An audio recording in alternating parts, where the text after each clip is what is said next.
मौला वधायो थी मिठा कर मिस्कीनन सा प्यार एडा न दे आज़ार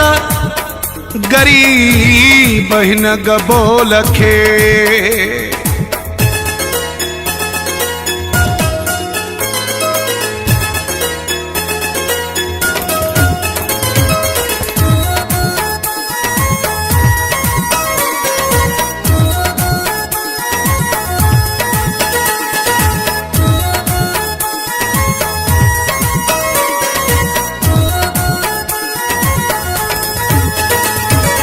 एडो कहरो न करे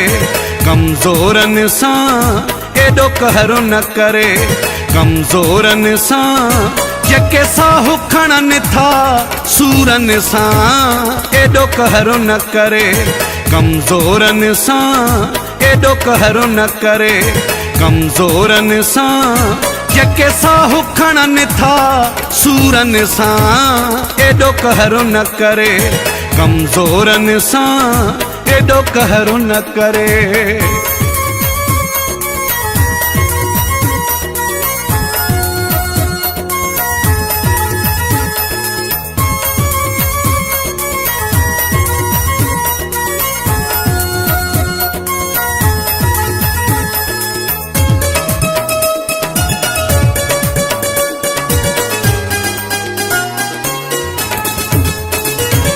जेके प्यार जे लए पिरे शानो रहने पंजे हालत था है रानो रहने जेके प्यार जे लए पिरे शानो रहने पंजे हालत था है रानो रहने हित एड़ा था इन सान रहने हित एड़ा था इन सान रहने तू मजाक न करे मजे बूरन सा एडो कहरो न करे कमजोरन सा जेके साहु खणन था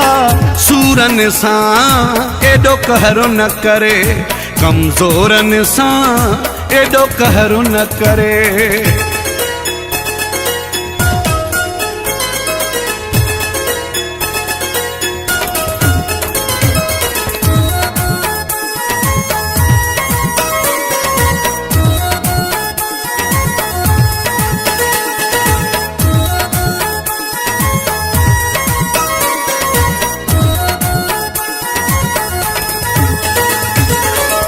नजर मिठा मिस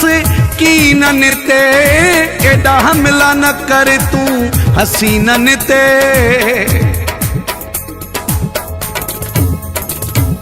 करे नजर मिठा मिस की न निते एडा हमला न कर तू हसीनन ते हथ जे के हणन था सीनन ते हथ जे के हणन था सीनन ते अथी उजड़ल इश्क आशूरन सा एडो कहरो न करे कमजोरन सा जेके साहु खणन था सूरन सा एडो कहरो न करे कमजोरन सा एडो कहरो न करे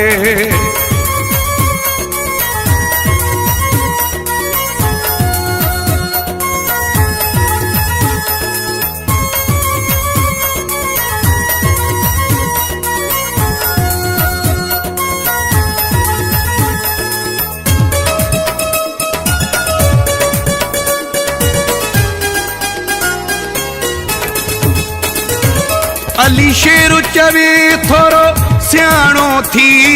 मुझो अर्ज़ु मिठाई निमाणो थी